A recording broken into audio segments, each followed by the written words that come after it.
तो आज next video लेकर आप सभी के बीच में हाजिर हूँ। जितने भी आप लोग रेलवे नर्सिंग सुपरिटेंडेंट के फॉर्म भरे हैं, तैयारी कर रहे हैं, 200 जो 72 पदों के नर्सिंग सुपरिटेंडेंट के बहाली आए हैं, उसके लिए मैं अभी क्वेश्चन शाम के जो है आपको 7 बजे कर रहा हूँ। तो उम्मीद है आप लोग ज़रूर जो है इसे देख रहे होंगे। और अभी क्वेश्चन जो है स्टार्टिंग है, 5-6 वीडियो ही इससे पहले हो रखा है, तो आप जाकर ज़रूर प्लेलिस्ट से देख सकते हैं। बाकी आज हम ये नेक्स्ट वीडियो लेकर आए हैं जहाँ पे बेसिक चीज़ें लगभग 30 क्वेश्चन बेसिक टाइप से आप लोग देखेंगे, समझेंगे, क्योंकि बहुत सारे लोग बेसिक में भी गलती करते हैं। तो पहले हम लोग सारे क्वेश्चन का, हर एक क्वेश्चन का 2-2, 3-3 जो इम्पोर्टेंट पॉइंट होगा वो भी समझूंगा और क्वेश्चन भी समझते चलूँगा। तो चलिए वीडियो को लाइक कर दीजिए, शेयर कर दीजिए, अगर आप चैनल पर नए हैं तो सब्सक्राइब कर दीजिए। चलिए क्वेश्चन को शुरू करते हैं।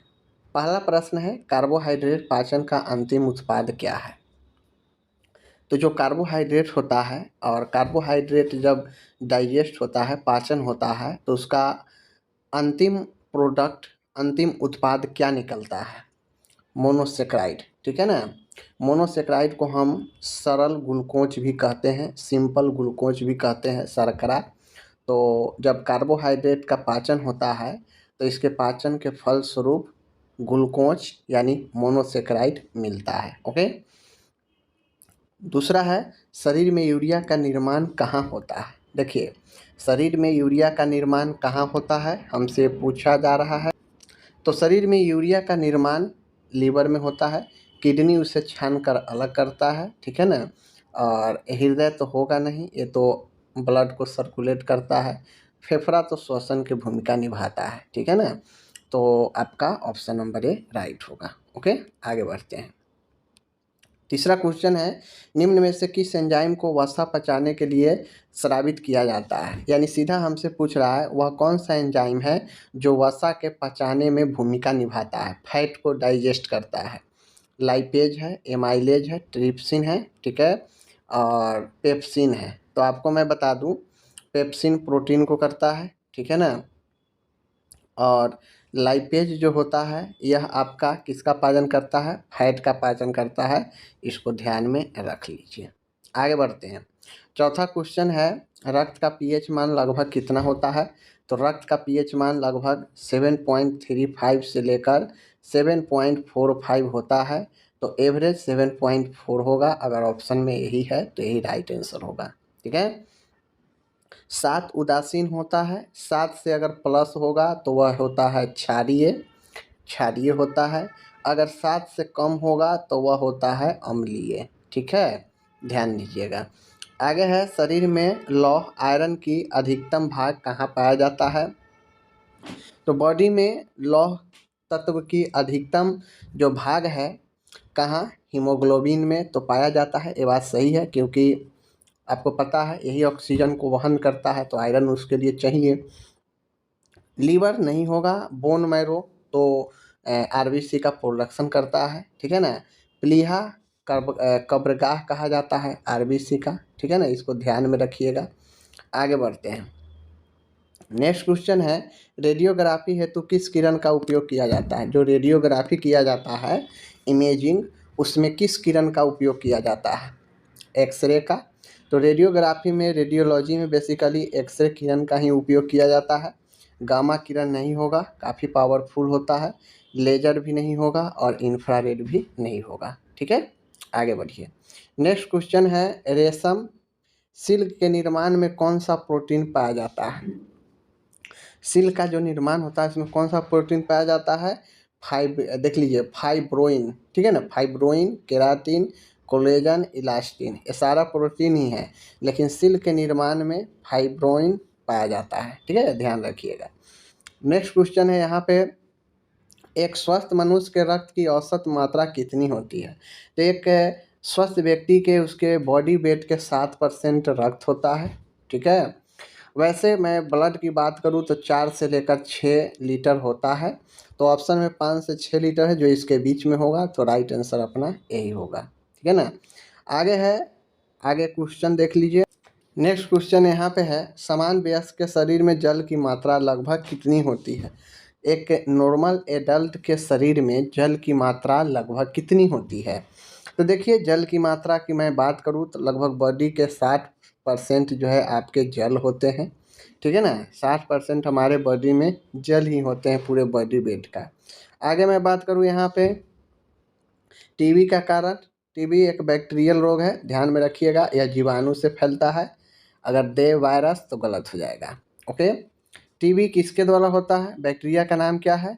Mycobacterium tuberculosis. क्या नाम है? Mycobacterium tuberculosis.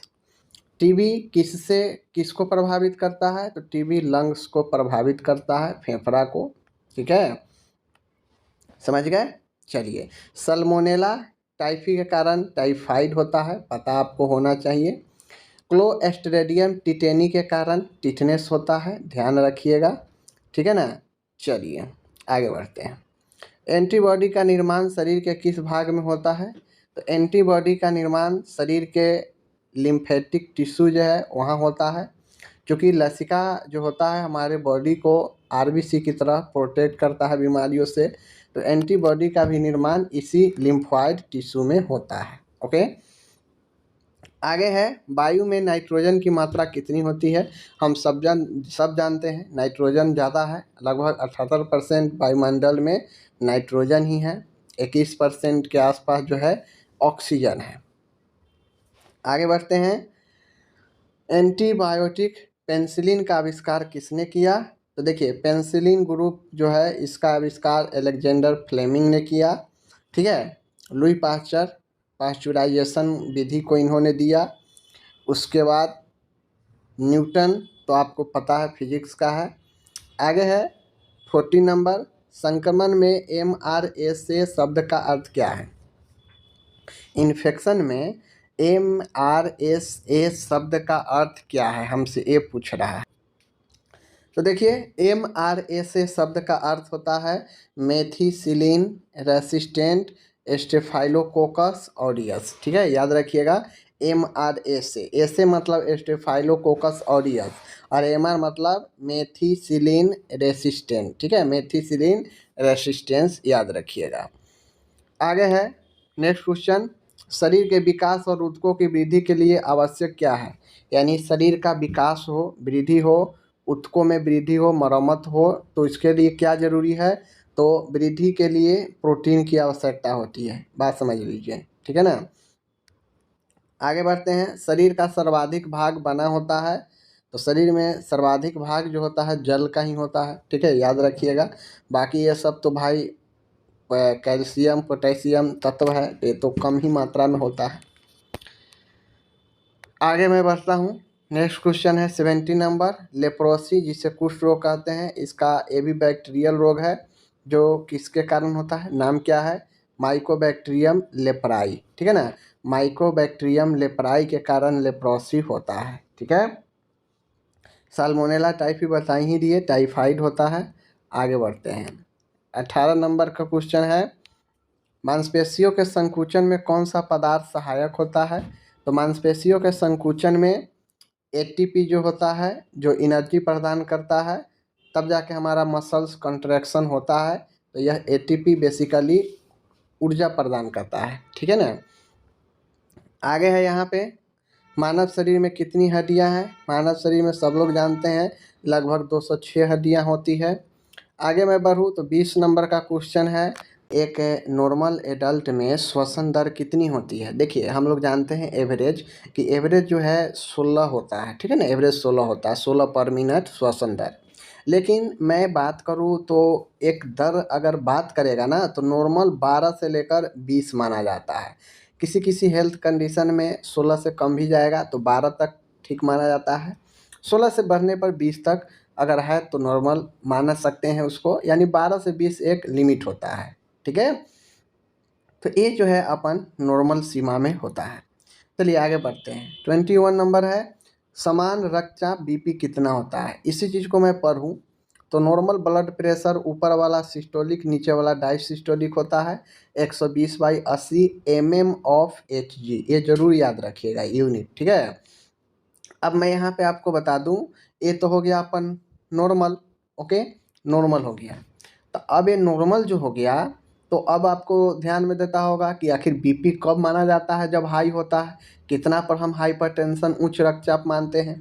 तो जब मामला 140/90 हो जाता है, इतना या इससे ऊपर हो जाता है, तो यह हाइपरटेंशन के कैटेगरी में आ जाता है। बात समझ गए? चलिए, 130 से लेकर 139 और नीचे 90 80 से लेकर 89 तक अगर मामला रहता है तो यह प्री हाइपरटेंशन में आता है। ठीक है ना? जहाँ पे हो सकता है कहीं फिजिकल एक्टिविटी या किसी अन्य एक्टिविटी के कारण ये चीज़ें इतना तक बढ़ सकता है, तो इसे हम लोग प्री हाइपरटेंशन मानते हैं, सीरियस मैटर नहीं होता है। लेकिन जब मामला 140, 90 या इससे ऊपर रहने लगे तो मामला सीरियस होता है। ठीक है? डॉक्टर से सजेस्ट करना चाहिए। आगे है, यहाँ पे देख लीजिए, तापमान, नींद और भूख मस्तिष्क का नियंत्रण केंद्र है। तो बॉडी का तापमान, नींद, भूख, इमोशन, ये सब नियंत्रण जो होता है वह हाइपोथैलेमस से होता है, मस्तिष्क के हाइपोथैलेमस से। ठीक है ना? प्यार, घृणा, तापमान, नींद, भूख, ये सब हाइपोथैलेमस से नियंत्रण होता है। बात समझ गए? चलिए आगे बढ़ते हैं। 23 क्वेश्चन है, मनुष्य के शरीर में कुल कितने पसलियाँ होती है? रिब्स। जोड़ी में पूछेगा 12 जोड़ी। ठीक है? संख्या में पूछेगा तो 24 संख्या, ये रिब्स की संख्या होती है। बात समझ गए? चलिए, मानव शरीर का सबसे बड़ा अंग क्या है? सब लोग जानते हैं। स्किन कहेगा तो सबसे बड़ा अंग है। ग्रंथि कहेगा तो लीवर है, सबसे बड़ा ग्रंथि है। हड्डी कहेगा सबसे बड़ा तो आपका फीमर है, जांग के है, जांग के हड्डी है। ठीक है? तो ये सब जो है कुछ बड़ा है। ओके, आगे बढ़ते हैं। फेफड़ा किस प्रणाली का अंग है? किस सिस्टम का? तो यह रिस्पायरेटरी सिस्टम, श्वसन प्रणाली का अंग है। बात समझ गए? आगे बढ़ते हैं। मानव शरीर से रक्त का शोधन यानी प्यूरिफाई होता है, किससे होता है? तो किडनी से प्यूरिफाइड होता है, जिसे हम लोग किडनी जो बोलते हैं, किडनी से प्यूरिफाइड का काम होता है। हार्ट क्या करता है? ब्लड को सर्कुलेट करता है पूरे बॉडी में। फेफड़ा क्या करता है? ऑक्सीजन जो है सप्लायर करता है। त्वचा जो है क्या करता है? सुरक्षा के साथ साथ यह जो है आपको क्या करता है? उत्सर्जन का भी काम करता है। आगे बढ़ता हूँ। रक्त का द्रव भाग क्या कहलाता है? रक्त का द्रव भाग प्लाज्मा कहलाता है। जो हल्का पीला चिपचिपा होता है वो प्लाज्मा होता है। ठीक है? बाकी ज़्यादातर भाग तो ये प्लाज्मा का ही होता है लगभग। मैं बता दूँ तो यहाँ पे 55 से 60% प्लाज्मा ही होता है। इस 55 से 60% प्लाज्मा में 90% जल ही होता है। समझ गए? आगे बढ़िए। सूचना संग्रह का कार्य कौन करता है? तो हमारे बॉडी में ब्रेन, मस्तिष्क जो है इंफॉर्मेशन कलेक्ट, संग्रह करने का काम करता है इन चारों ऑप्शन में। ठीक है? आगे बढ़िए। आज का आखिरी प्रश्न है, मानव शरीर में कितनी जोड़ें, कितनी जॉइंट्स पाए जाते हैं? ऐसे तो ये जॉइंट्स लगभग 350 तक पाया जाता है, लेकिन एवरेज में बात करूँ तो 300 तक ये जॉइंट्स, 250 से लेकर 300, 350 तक पाया जाता है। तो एवरेज मैं इसमें 300 तक इसको मानता हूँ। ठीक है?